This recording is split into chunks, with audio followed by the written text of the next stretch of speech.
originally, the podcast was supposed to be Jordy Pujol gets drunk with smart people. We killed that idea because I've got professional people. I've got college professors coming on. I see, okay. I've got an economist coming on. I've got some serious people, a priest, right? No kidding. I got some serious people coming on, so this isn't going to be the... With your box wine, the priest isn't going to carry a box wine, right? But you know, I think this sets a precedent, at least at first. So the ceremonial tequila shot comes. Oh, absolutely. And I don't know. I think I'm going to try and get everyone to do at least this, is the idea. And from there, we're just going to... I don't know if that's a big shot or not. Sure, that's a generous shot. I'll take it. To you. To you. Woo! Shit. Jeez Louise. All right, we got that out of the way. Yeah.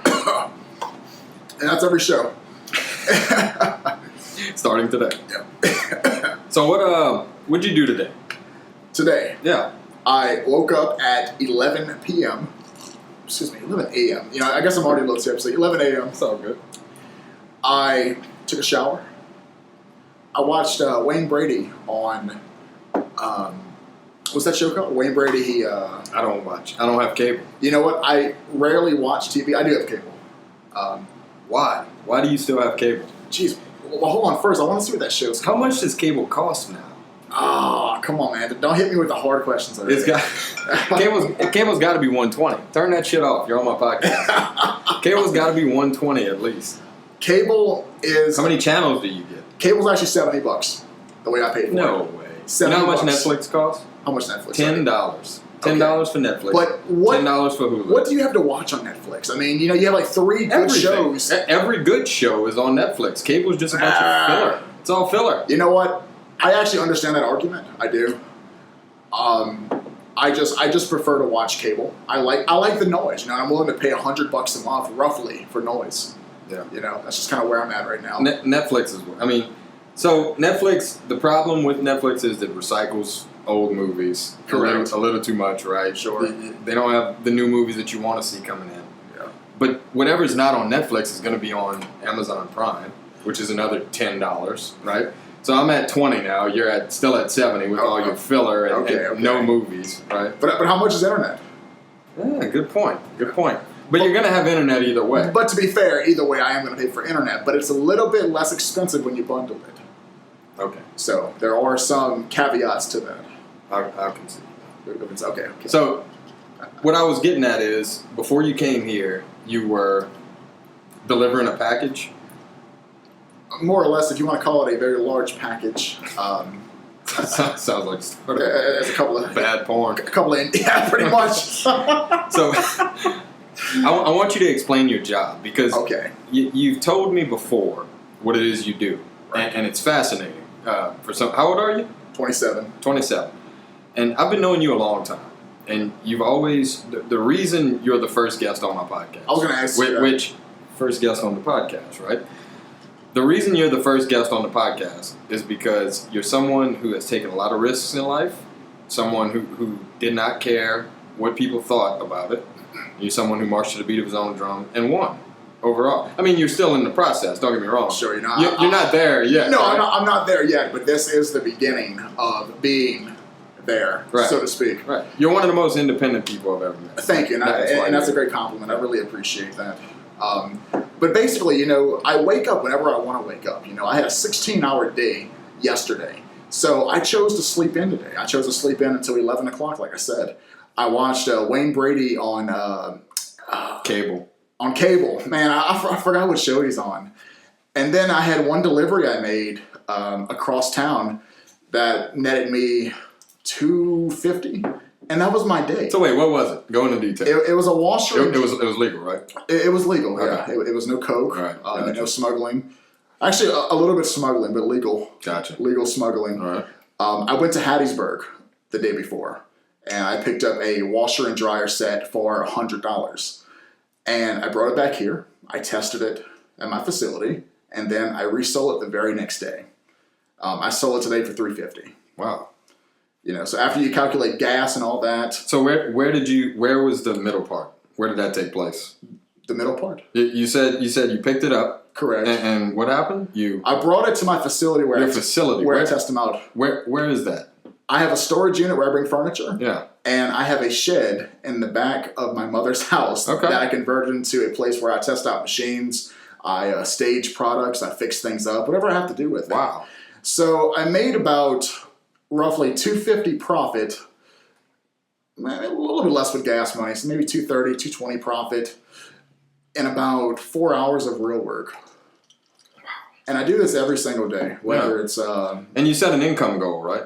Always. I set the income goal 10 times what I want it to be. So for instance, let's say a realistic goal for some people might be $100, just to keep it a round number. I will set that goal for $1,000. And here's what happens. I'll probably never reach the 1,000. It's unrealistic with the model I set up. But I'm going to go way over 100. So if I set it 10 times my original goal, I might hit 3 times. And that's still exponentially better than my original goal. Yeah. But don't you lose focus doing that, though? Isn't it something that you say, okay, I'm never going to reach 1,000. I'm obviously really going for 100. Some people do that. Some people do that. I set very large goals, and it works for me personally. Now, other people, they might get overwhelmed by it. Yeah. For me, I thrive on trying to hit those goals. Sometimes I do for a daily goal. I've never made $1,000 in a day doing this, right. But I've made $775. Roughly in the upper hundreds per day profit. So are you trying to, every single day you're trying to get maximum volume, or do you get to a point where you say, you know what, I've done enough today? I'm at that point. There are some days I feel like I work too much. Yeah. My body hurts me physically. I also lift weights. I run all the time.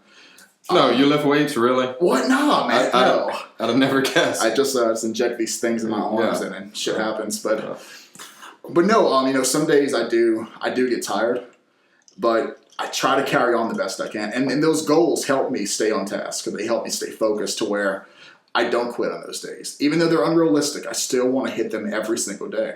Sure. No, that's great. I've heard of people having income goals before, but I've never heard it done quite your way, where you set the bar impossibly high. Yeah. and you just run as fast as you can at that bar. Basically. Knowing you're not going to reach it, but to see where you end up, right? I think it works for psychotic people. Yeah. So, I'll take it. Right. That's the only way. Look, tell me a little bit about your book. I didn't get a chance to read it. Sure. Well, the book is called Procrastination, very simply, and the title is The Cure for I'll Do This Shit Later. Okay. Everyone needs that. Everybody wants the cure to I'm going to do this shit later. You need to do it now. And this isn't a hypothetical book. This exists. This is online. No, this is a real thing. Type in Google procrastination, Steele James. Very innocuous plug. Shameless plug, of course. But the book discusses how to beat procrastination in the most simplest way that you can. I give a lot of suggestions. I've read, I don't know, maybe 20 books on the subject of procrastination. I've talked to people who actually are really big into this subject, and what I've seen, and maybe this may come off as narcissistic, they don't really beat down the real cause of procrastination. People don't want to do shit. Okay? Simple as that. They don't want to do shit. So my book is an hour-long read. It's very short. They'll read the book because they're going to procrastinate doing something they need to do by reading my book. Yeah. And what's the cost? The cost is $2.99. $2.99. The profit I made went to moving me to Las Vegas. Right. Now that's something else. We got to get to your Vegas. I've had some escapades because your time in Vegas was pretty interesting. But a little bit more about your book. You had reached the top of your category in Amazon. Correct. It was pretty incredible. Multiple times I reached the number one position in my category, which was business, lifestyle, and there were 2 other very niche categories, but I did reach number 1 in those categories. Yeah. Getting that message out all over the world, how does that feel? Just to have so many people telling you that your book meant something, anything to them, even if they said it sucked. Sure, getting that reaction from anybody, that's the thing. It's always about provoking a reaction out of people. Sure. Whether it's a good or bad reaction, you have to make an impact. At least where I'm coming from, you have to make an impact. Or what is life? What is life if you're not impacting the other people around you? Yeah. So It was mostly good reviews. I got a couple of bad reviews. I got a couple of troll reviews on the book. But overall, I consider it a success. I'm glad I wrote it.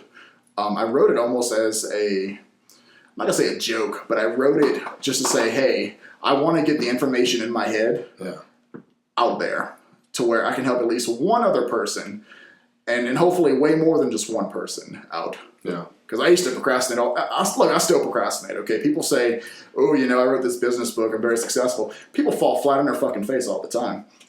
So I'm not going to sit here and say I'm the master of overcoming procrastination, but I'm pretty damn good at it. Yeah. And I'm good enough to where I can write a book on it and help somebody else out. Have you gotten comments? You gotten emails and people?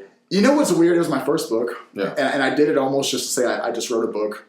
I've gotten a lot of... I got 10 reviews. But I mean, that's a lot for me, man. I'll take it.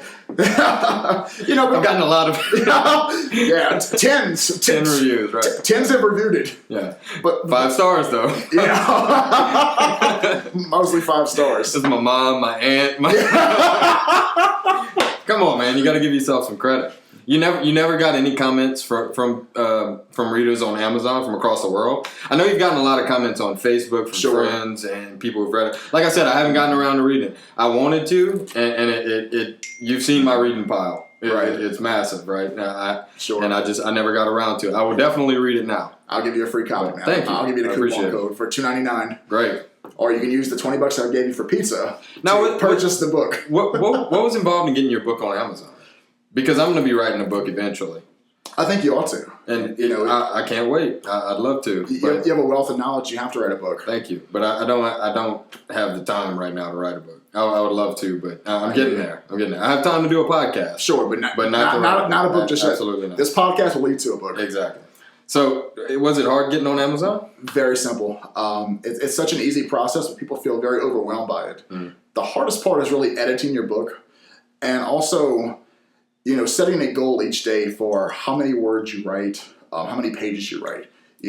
Just like my business, it was my goal to write 2 crappy pages per day in my book, just every day.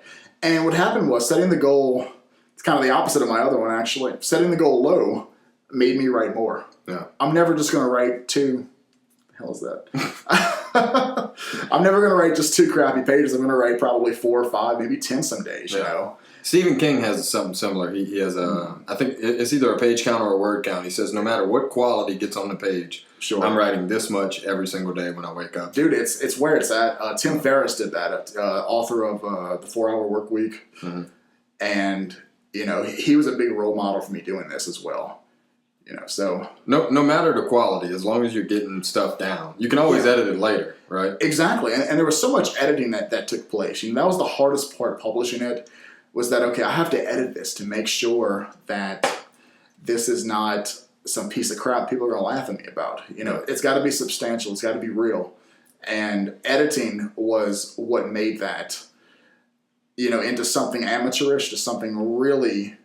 I don't want to toot my own horn, but it really is I'm very proud of it. You should be. I think it's a good book. Oh, I'd be proud of it. I think it'll help people. I always said I wanted to write a book. The main reason I want to write a book, I'm getting way too deep here for my first podcast. No, go ahead. I think you ought to, but my biggest fear in life is to die without leaving something behind. It's huge to me. Amen. I like, it's one of the reasons I like the idea of social media, because I know that my thoughts are crystallized as long as Facebook's there, or as long as Twitter's there, or whatever medium I'm using, not Snapchat obviously, but whatever medium I'm using, it's there forever, or at least until they decide to hang it up, right? Yeah. You take a picture, it's there forever. You write a book, it's there forever until the end of time, right? Basically. And no one can ever take that away from you. And I see so many people now that are content to live lives, birth to death, without making a difference, without leaving anything to be remembered by. And I don't want to be one of those people. And that's my main motivation for writing a book. More than anything, more than getting my message out there, is just to have something to be remembered by. Sure. And everybody says, your loved ones will remember you. And that's great, But I want to be remembered by people who didn't even know me. Something more substantial. Sure. Correct. I want to be remembered by people who didn't know me. I don't know Ernest Hemingway.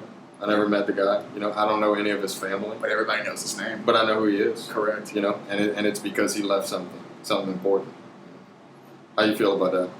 It's overwhelming. This podcast may be left over. I don't know if we want to leave it over. I mean, I'm on Purple Haze number 3. I had a shot. We'll know in an hour and a half. Yeah, I guess we will. It'll be left over. And here's the crazy part. People are going to look at this, and they're going to analyze certain things we say. Sure. And the way we say them, and all the other minutiae out there. And that was something, look, I wanted to talk about that too, is, podcasting in general, posting on social media, blogging in general. Sure. It is a I hate to call it an arrogant exercise, but it is. Like I'm sitting here thinking that I am interesting enough, or that I can present information and material interesting enough for people to sit there and watch. I mean, I'm putting an hour video online. Correct. And I'm saying, hey, I'm betting that you want to see this, right? At the same time, I'm doing it for my own posterity and to learn things from that's people. why I'm here as well. I'm here to learn off of your perspective. Yeah, and you and I talk a good bit. Sure. But how often do we get a chance to do this? No, it's never face-to-face. It's always correspondence based on Facebook. And it's never more than a couple minutes at a time because we're both busy with work and everything. Yeah, So just to have a chance to sit down unfiltered for an hour, that's worth it to me. It's rewarding whether anybody tunes in or not. Sure. It's because nowadays people do not converse like this, like we're doing now. Social anxiety is on the rise. People who have issues communicating. It's because nobody sits down to talk anymore. We're on our fucking devices all day long looking at a screen with blue light, and no one has social skills. And doing these exercises like this, it's not only going to help us, it's going to help people watching as well. Yeah, sure. And my ex-wife makes a really good observation with this about people who we don't know our neighbors anymore. Yeah. So growing up, I grew up in a neighborhood with 3 main streets. It's in Pankerville. You probably know the neighborhood. It's Joe Lamar Street, Michael Street, Scott Street in Pankerville. I'm familiar with it.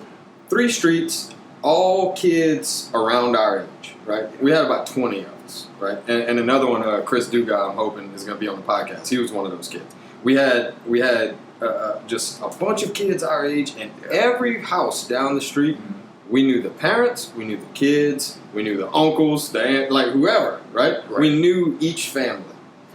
I lived down Jolie Oaks in Thibodaux for 5 years. I knew my neighbors to the left, my neighbors to the right, and the ones right across the street. And that was it. Correct. In the entire neighborhood. And you were the last generation that will ever experience that. And isn't that crazy? It's a sad reality. They don't build sidewalks anymore in neighborhoods. Yeah. Because people don't walk anymore. Exactly. People don't get out and visit their neighbors anymore. And I think a lot of that has to do, I was discussing this with Amy the other day, a lot of this has to do with people, because of social media, they can keep up with the same people no matter the distance. So we're best friends, we graduate high school together, we go to different colleges. Right. Long ago, that means we'll make a phone call to each other every week or so, right? Yeah. Now, we're in constant contact. It's a different story, exactly. Now we might as well be there in person. That's correct. Because what are you doing in person? Same shit. Playing on your device, Always, right? correct. And what are you doing? You're texting your old friends from high school, right? That's from before you had exactly right. cell phones. So that was just my take on it. It's gotten to where we don't make new friends because we don't have to. Exactly. We never have to make new friends, and that's fine. Keep your old friends, keep your friends that you've had for years. But how do you ever expand your mind? How do you ever expand yourself beyond the friends you made in high school? Yeah. And there's nothing wrong with the friends you made in high school. Don't get me wrong with that. But to expand your horizons... I would argue with that. Well, and that's fine. That's why we have this podcast. Yeah, sure. To argue, but to an extent. But I think it's a good and bad thing. I think it goes both ways. What is life? Life is connecting with other people. Yeah, sure. And it's great to keep in contact with those folks that you grew up with and still love and respect. But are we missing out on other people from a scope of meeting them very spontaneously out there? Now, the AV guy back here, you met him at Best Buy. Sure. But Eric, shout out. Yeah, shout out Eric. Nice guy, just met 30 minutes ago. But, a lot of folks aren't communicating with their surroundings anymore. And I find that's an issue to making long-standing connections with other people. Let me tell everybody about Eric real quick. Go ahead. So, I went to Best Buy. You got to brag on it. He's looking at me like, I went to Best Buy to get some equipment for this stuff, and Eric's my salesman, and he comes up to me and he's like, hey, I watch podcasts. You getting stuff for podcasts? He's like, that'd be cool. I can come work on it with you. I was like, hell yeah, come work on it with us. So Eric's here, and if it wasn't for him, we wouldn't know what to do. We'd be having our phones like this and trying to do a Pretty podcast. much Facebook Live, guys. So thank you, Eric. You man. Yeah. Toast to Eric. Toast to Eric.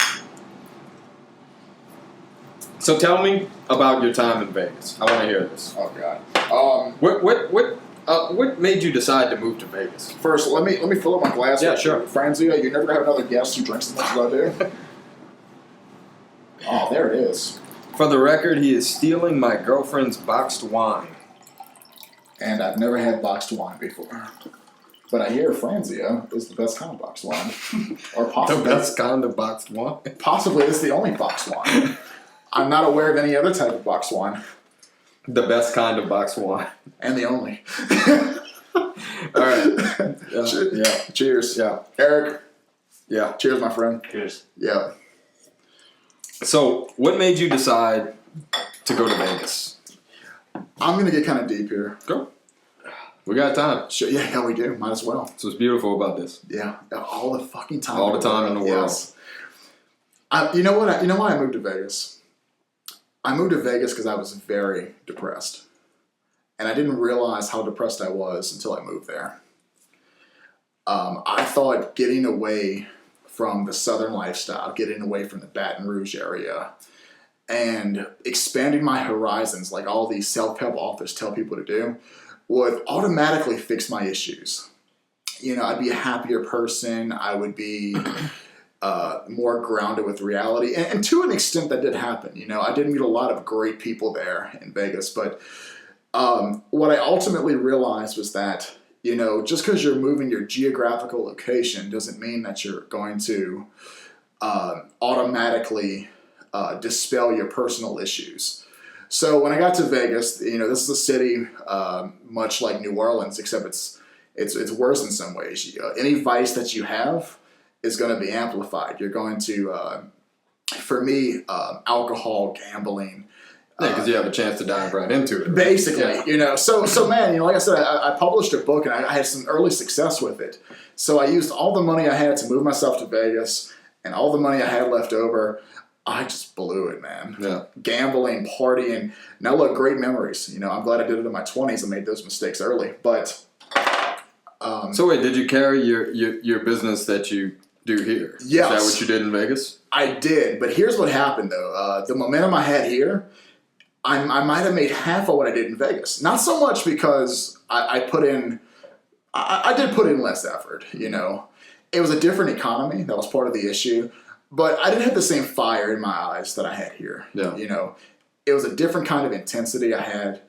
And I wasn't focused. I think so much of what you do with your life financially, it's about the focus you put into it. A lot of these invisible factors really play a critical role in how successful you're going to be. What kind of invisible factors? What do you mean? Invisible factors like, over here, sometimes I can get away with, like today, I can sleep in. You go to a different economy like Las Vegas where you have competition from LA, which is only 3 hours away. You have a bigger populace. A lot of the populace is unemployed. So a lot of these folks are doing exactly what I'm doing, and they're undercutting my business, which is fine. More power to them. I want more people to get involved with what I do. I think it's very, very liberating, but there was more competition. I wasn't ready for it. I had to learn, the roadways. I had to learn the culture and all that too. Sure. So I made about half the money I make in South Louisiana in Las Vegas. Didn't you supplement it with a night job? Yes, I did. Hey, you shared it on Facebook. You can share it on the podcast. Sure, I might as well. Oh, actually, I did this in Louisiana too. Yeah. I was a bouncer at a strip club in Vegas and also a strip club in South Mississippi as well. Illusions? Yeah, okay, I'm familiar. You are? Yeah, I shouldn't be, but I am. You sure you want to say that? I'm familiar from my college days. That's how I edited it out. Sure. But, so I was a bouncer there. I was also a club promoter at Planet Hollywood in Vegas. Mm. So I did those things that supplemented more for fun than anything else. So what's the difference? You mind being candid about this? Let's do it. Why not? Yeah. What's the difference between? I want to know I've never been to Vegas. It's just the fucking internet. Let's just do it. Yeah. I've never been to Vegas. Uh-huh. I've always said I can't trust myself in Vegas. Okay. I like gambling way too much. I would blow my life savings in Vegas. What's the difference between Vegas nightlife and, say, Baton Rouge nightlife? Okay. Baton Rouge is your average metropolitan area. Okay, you go to Asheville, North Carolina. You go to Memphis, Tennessee. Mm. That's Baton Rouge. Okay. You got some cultural aspects that are different. That's about it. Yeah. Okay, Vegas.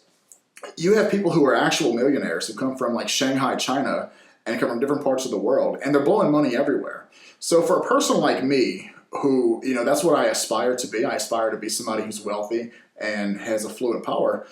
I want to be like these folks. Yeah. So I go gambling. I think I'm a card counter. Fell flat on my fucking face. I can teach you if you need a learn. Yeah, I know a good bit. It was more difficult. It's more plausible in theory.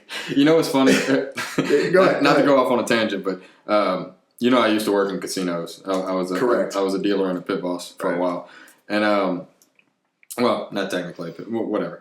I was a supervisor, right? Sure. And a dealer. And blackjack was interesting because counting cards is relatively simple, right? Counting cards well is very hard, right?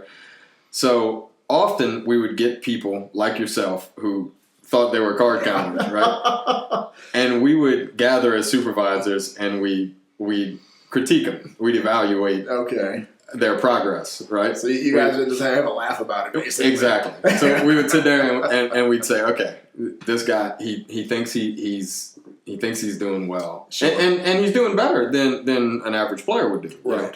But he's going to get bust because he doesn't know he doesn't know how to get the edge, right? Yeah.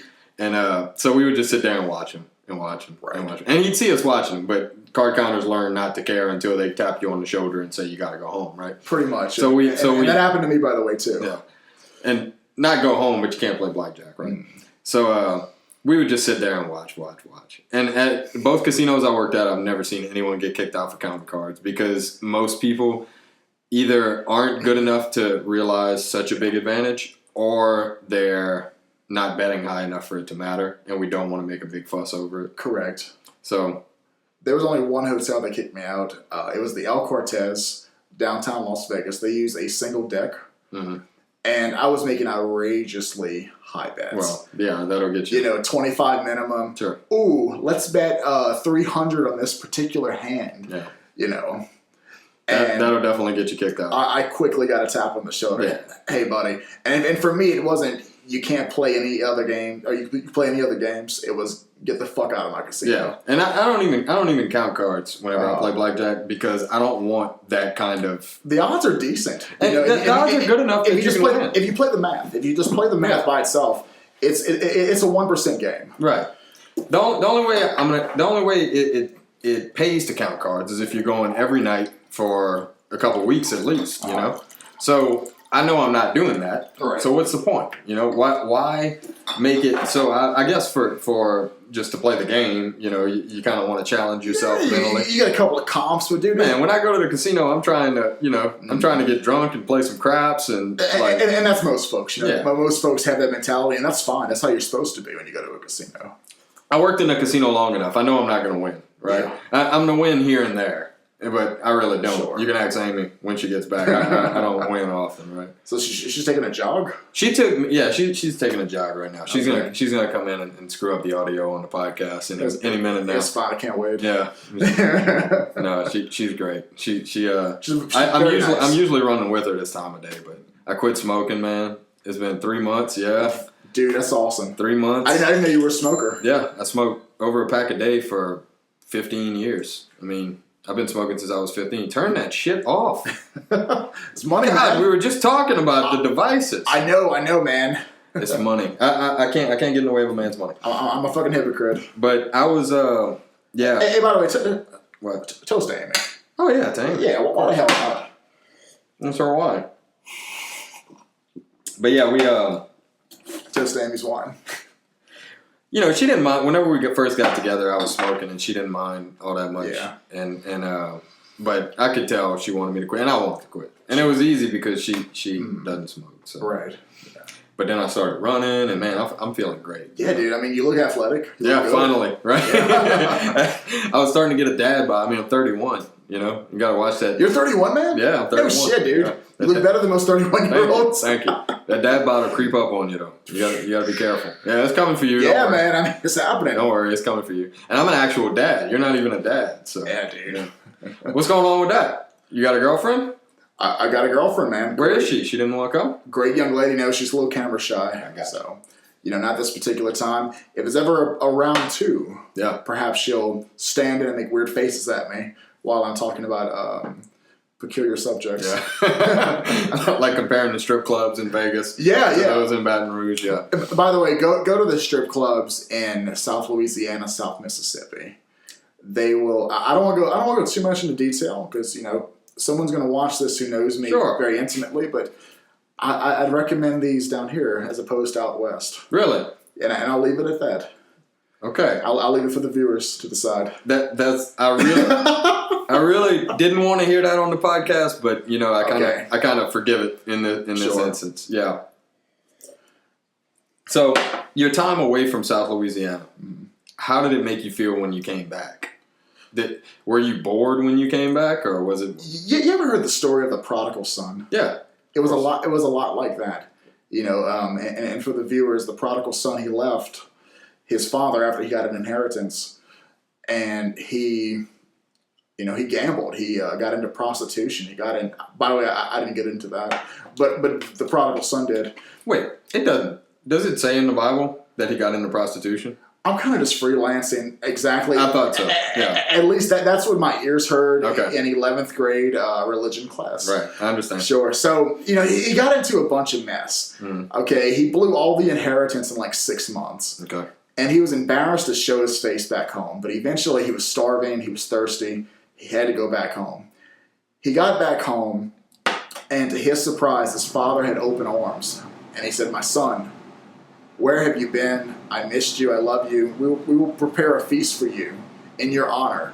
So even though he made all these mistakes, he came back to his father, and his father accepted him and understood that at that age, with that experience level, you are going to make mistakes, and shit's going to happen. So that's not exactly my story. Basically, I mean, it is to an extent. Okay, I know I explained that very vividly, I'm going to tell this big long story. It has nothing to do with anything. But look, we got camera time to kill. Sure, but it has some parallels to it. Basically, I had a new appreciation for where I come from. I had a lot of disdain for this place. I didn't understand the people who live here. Now I do. I love it. You go to a grocery store, you can make small talk with anybody. You go to Vegas, you make small talk, they think you're fucking stupid. Yeah. But I'm sure people recognize you from the South pretty quick. Oh, absolutely. Yeah. Absolutely. Like when I went up to Washington, D.C. for a while, people, I don't feel I have I've heard myself talk on record before, I don't feel I have an accent of any kind. I don't. Same here. I don't find you do as well. I don't hear it, but I go up to D.C. and as soon as I talk in front of somebody, they say, "Oh, you're from Louisiana." Obviously, you're from Louisiana. I don't know if it's my word choice or syntax or what, but I don't think it's an accent. But however it is, they knew I was from Louisiana instantly. I've been elsewhere, as I'm sure you have as well. You don't have an accent to my, at least to my ears. I don't think. Now, for me, they say, "Oh, you're from New Jersey." Really? Yeah, it's weird. Yeah, New Jersey Okay. For some reason. I get that a lot. All right. Yeah, I don't hear that. Okay. But no, you're look from a purely selfish standpoint. Excuse me. Your Facebook post while you were in Vegas were pure entertainment. I mean, I loved it. I loved keeping up with you while you were in Vegas. It was just, it was night after night, like, I wonder what Steele's getting into tonight. And I would log on, and you would never disappoint, ever. It was always something crazy, and I was, oh yeah, that. Yeah, I'm really glad I can do that. That makes sense, you know. And then whenever you came back to Louisiana, you know, it was great to have my friend back, and I was looking forward to seeing you again. But it was just like, you know, damn. There's no more adventures. now I have to find someone else on Facebook to stalk and who has the shenanigans. Live vicariously through in their shenanigans. So the grass is not always green. I understand. Yeah. And it's good for you to say that, you know. And there's a lot of people out there that want to make that move. You know, I say often, you know, I wouldn't change anything for the world. My daughter, I love to death, obviously. Of course. But if she wasn't here, I'd probably be in Vegas myself, right? Because I had career opportunities in Vegas through the casinos. That's correct. So it's, you know, I wonder how it would have turned out, but at the same time, I'm happy it didn't. You know. Yeah. I mean, never feel like just because you're in a geographical location that you can't make things happen here. You know, some people look at Louisiana as an oil boom state. Other folks look at it like a wasteland. You know, it's all what you make of it, always. You know, Las Vegas, it's glamour and lights, but the homeless population is so high, the unemployment rate's so high. You know, and people don't think about these aspects often. Well, what do you think of the representation of Louisiana in the media? Like, look at Swamp People. Sure. Like, you know, Duck Dynasty. I mean, that's what we're known for, right? Correct. You're not going to see The Apprentice type show based in Louisiana, right? No, you're not. There's no market for that. Correct. People want to see rednecks. They want to see people traversing through swamps that they'll never get a chance to you know, navigate. Exactly. Vice versa for you know, The Apprentice, like you mentioned. You know, New York is the perfect location for that show. Yeah. Las Vegas, glamour and lights. You go there and you go under an overpass, and all you see is homeless people stuck. I mean, it's the saddest thing. You think homeless people are in New Orleans. You know, I guess for the viewers out there who are from this area, but really, they're on the West Coast, man. Wow. They live in tents. It's a real sad thing. I just got an image. You know, I've never thought about that. The homeless population of Vegas. And Vegas is the world capital of waste and greed and gluttony. Addiction and fucking up your life. Yeah. Well, it's not just that. It's that they see, you know, they're seeing everybody spend money, discretionary income that they can just. Jordy, you got it. Yeah. That's the name of the game. You know, you see all these people and they take risks that they can't take. Yeah. You know, and they end up on the fucking streets. It's real sad. And that never deterred you. Nope, never deterred me. Because you know, I look at it, and again, this is why I had you on the podcast, because you're an independent businessman, which I respect immensely. Thank you. You at a young age you started doing this. I know that you had websites. You were always selling something, always pitching something. Sure. Always trying to sharpen your skills as a salesman, and as a networker. Networking's the most important thing of all, right? The more people you know, the more very important. Yeah. So it's to see someone take those kind of risks.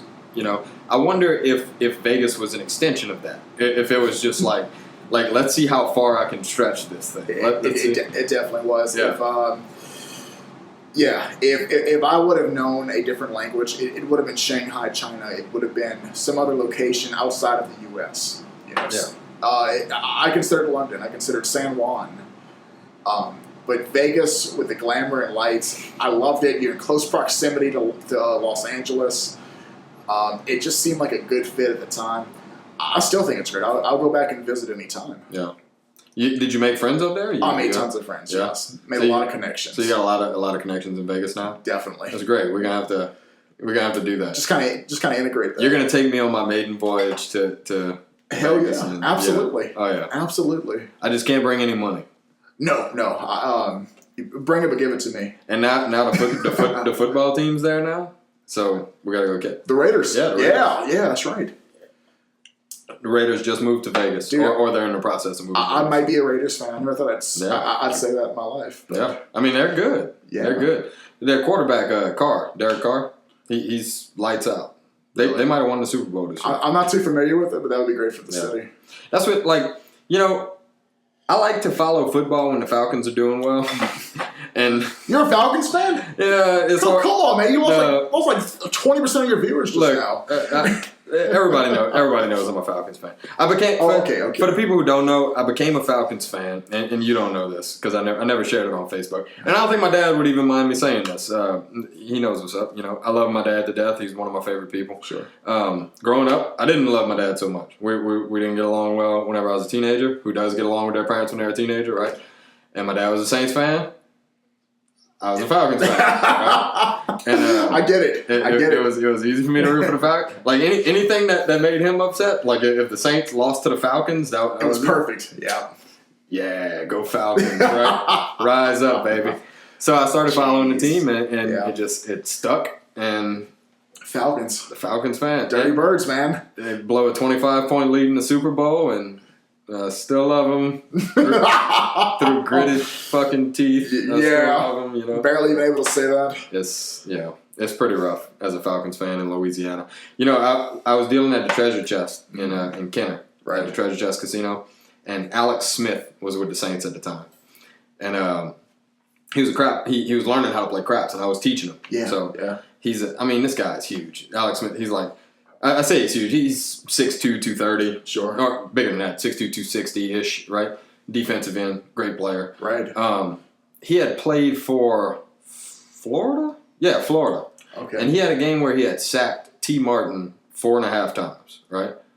And I was like, man, I remember that game, and I remember him playing against LSU. Mm-hmm. And I said, man, I'm a LSU fan. Right. And I'm a Falcons fan. I've been hating you your entire career. He said, as long as you love me on the dice table, we all. There you go. That's all you need. And he tipped great. He was a great player, great guy. Yeah. Let me ask you a question. Go ahead. What's your opinion on roulette? Can anybody be an advantage player playing roulette? Roulette is actually the anti-advantage game. Okay. That's a game where it's, and I say that there was an example of someone. They did what's called wheel clocking, where they figured out a specific manufacturer's wheel. Okay. How it spun. They took a lot of data. They analyzed it. Okay. When the dealer releases the ball at this speed from this angle, this is what octant it falls in. And they got it to a pretty close science, and they made a lot of money doing it. Okay. I don't remember where that was, but it was a team of college students. I see. That did that pretty well. Sort of like the blackjack team in 21. Sure. MIT blackjack team. Now, this is going off into pseudoscience, but I am curious about this. Love pseudoscience. Yeah, absolutely. It's a real thing. It's a real fucking thing. Okay. Most folks have heard of the Secret. The 2006. This podcast is about to change direction. Yeah, I know where you're going with this. So much. Okay, this is going to be Theoretically speaking. Yeah. Theoretically speaking, what if there was a group of, let's say, 20 people, just to keep it a round number, and they congregated for 7 months, to focus on the number 7, and on July 7th of 2017, they wanted to place $7,000 on number 7 and bet 7 times at the casino. Mm-hmm. Do you think they would have more of a chance of winning than anybody else? No. Of course not. Okay. I'm just see what you think about this. So the Secret. Okay. You're talking about the way thoughts influence things, and it's quantum physics a little bit. I'm not. It's not quantum physics. I'm on the fence about it. Can thoughts manipulate actual things in the physical reality? Okay. So consciousness. We don't know what consciousness is. Correct. We don't know what causes it. Why? It's linked to the physical world. We'd have to understand consciousness first, right? Yes. And we don't. So, in every bit of empirical evidence to this point, I'd have to say no. That it doesn't influence. That I can't communicate with you telepathically. But could somebody?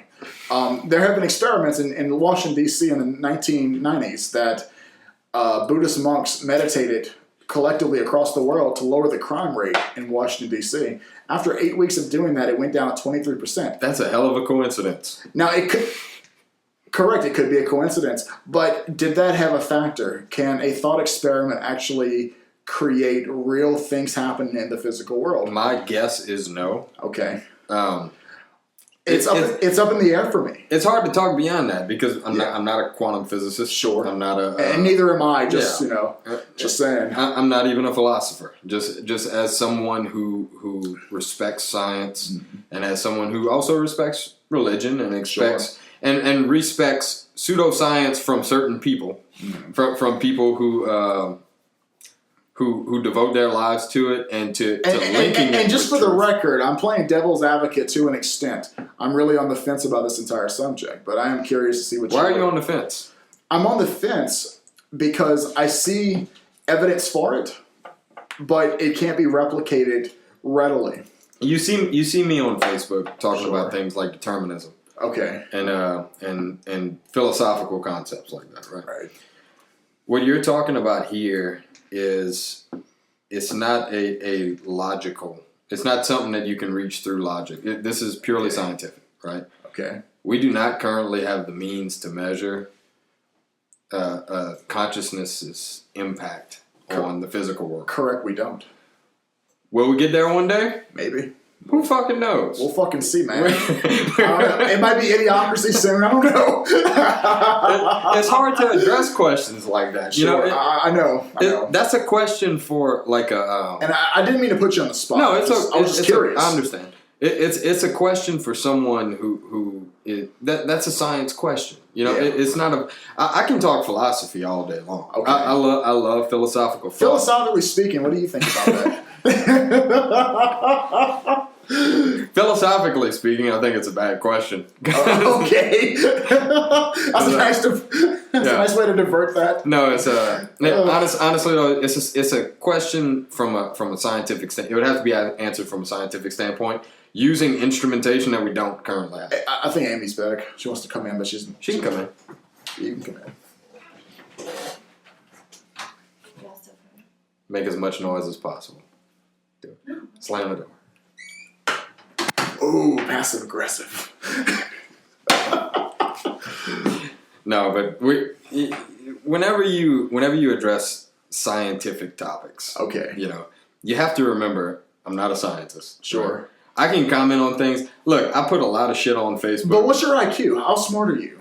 Do you have to be a scientist to actually address certain things? You know, if your education level's there already, then you can make certain assertions and be incorrect, but that's okay. Everybody's fucking incorrect sometimes. I think people trust my assertions more than an average person's, if that makes sense. Sure. But I just don't have the scientific background. And to say, you know, to address something as complicated and as new as quantum, that's something we forget about quantum physics is how new it is. It's a very new science. You know, it hasn't been around forever. Absolutely. So people are still learning about it every day. The top quantum physicists are still learning about it every day, you know? So to address something on that level, no, I'm not going to do it. I'm not going to put myself out there. Okay. So that's fair. I respect where you're coming from with that too. It's hard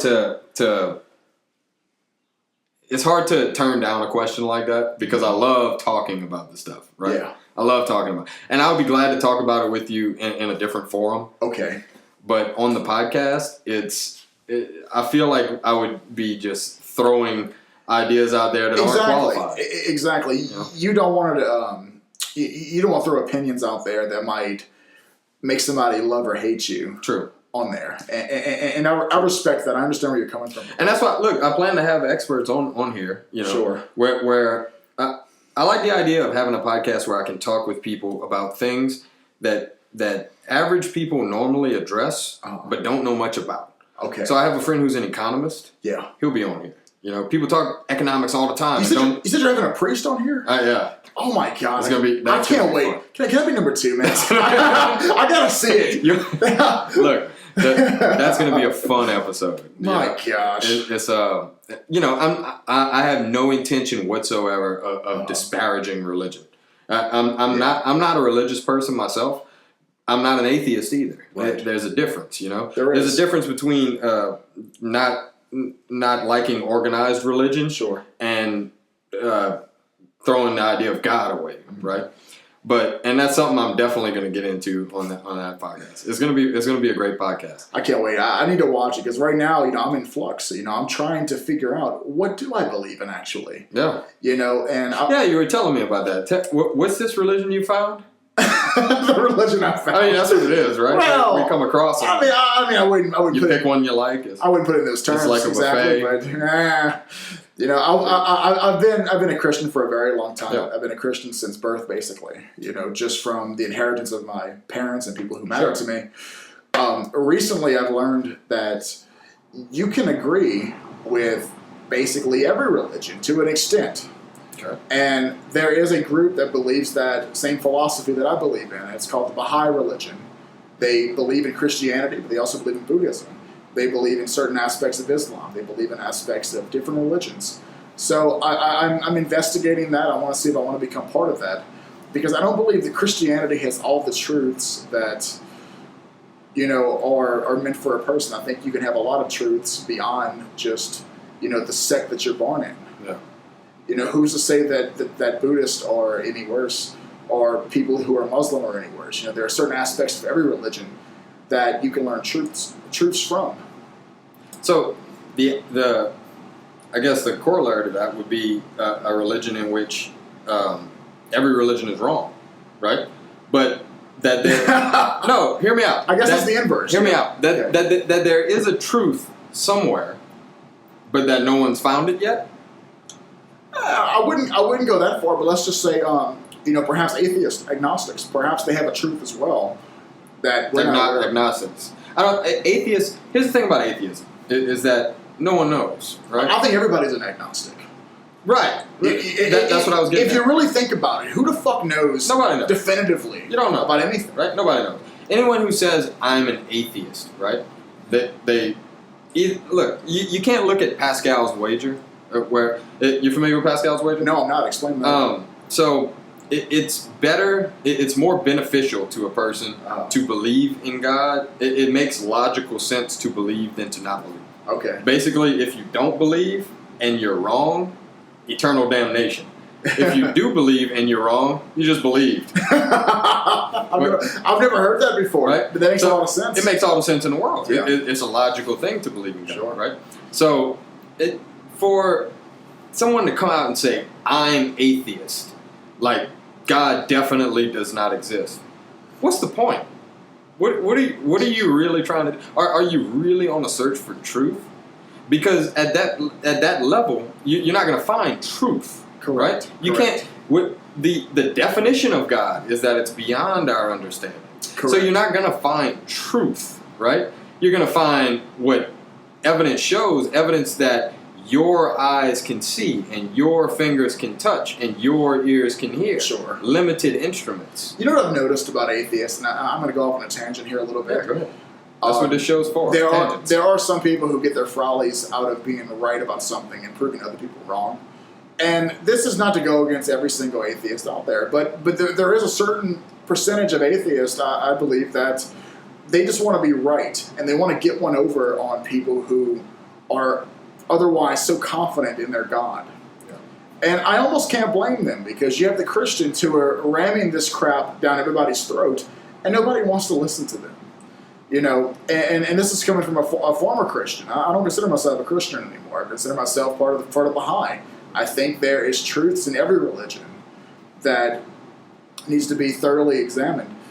But atheists, I believe a lot of them get off on proving you wrong. Like, hey, you're trying to shove this down my throat? Well, here's my side of the argument. I'll tell you where I agree with atheists. And I disagree with atheists often, and I disagree with a lot of their methods. Where I agree with atheists is the pursuit of science stops where the pursuit of truth in science stops where religion takes hold. So it's a lot easier and more comforting to say God dropped these stars on this black canopy Correct. than it is to figure out what makes the stars burn. I see. You know, it took thousands and thousands, hundreds of thousands of years of evolution, or tens of thousands of years. I'm not familiar with the cycle, but tens of thousands of years of evolution, Sure. and plenty of smart people before we figured out how the stars burn, Yeah. what makes them burn. But now we know, right? But from the beginning of communication, they said Nobody knew. those stars were hung on the black canopy. It was the gods. Right. It was the gods So who did it. where I agree with atheists is, I'm glad scientists didn't stop at those stars were hung on the black canopy. And I also agree with that sentiment as well. You know. Yeah. But going back to quantum physics, like we were discussing about the roulette table, you know, you can't answer that question right now. But who's to say in 30 years that you cannot answer that question?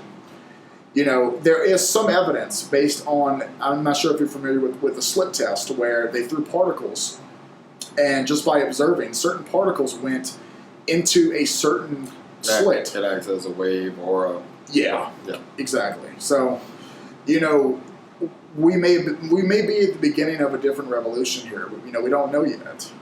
And I'm also not saying whether it's true or not. I'm just saying that I'm open to anything that, you know, presents itself as evidence towards that.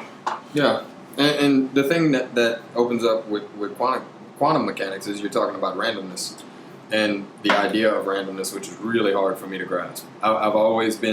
It's always been very hard for me to grasp randomness. It's a scary type of thing. I feel like everything has a cause and an effect, right? I don't feel like things just happen. I feel like, okay. But other people believe in fate. Sure. And fate in that sense is it's hard for me to believe in both, right? You can't believe in free will and determinism. You can't believe everything is already predestined to happen, Exactly. and you have an influence on anything. Correct. So it's hard for me to reconcile that. And I've had discussions with people who try to reconcile it. I've had discussions with people who believe in full free will. Everything's chaotic, and we determine what happens. And I've had people who believe in rigid predeterminism, where everybody knows that this is, or not everybody knows, but God knows this is going to happen, and it's going to happen that way, right? And we don't have any say in the matter. And I see truth in all of it. I see in each aspect. I haven't come to a conclusion yet. We're actually much more closely aligned than our arguments would seem. Because I believe in basically the same thing that you just said.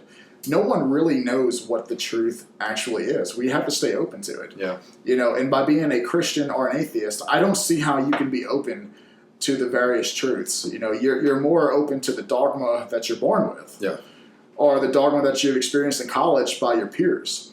You know, I think being open is so underrated, and more folks should, you know, I guess just keep an open mind. But at the same time, you don't want to use it as a cop-out. You don't want to say, I've stopped searching for truth because I'm open to all conclusions, right? Well, I guess if you want to say that's what I'm doing, perhaps I am a little bit. But I do personally see a lot of truth, and that's after a great deal of time researching, and also from just personal truths that I've experienced myself throughout, you know, living life. Yeah. You know. Let me change lanes real quick. Go ahead. We're starting to run out of time. Are you planning to write another book? Yes, absolutely. What's it going to be on? I want to write 20 books. I swear to God. What's the next one going to be on? The next one is going to be on how to pick up women. Exactly. How can an awkward motherfucker like me pick up women? But I can do it. And if I can do it, anybody can do it. Hey. So that's a good idea for a book. Yeah. I like it. I'm definitely going to read. As long as it gets readers, man, I'll take it. Steele, always a pleasure. You as well, It was Jordy. So much fun. You as well. We're going to do it again, okay? Definitely, man. All right.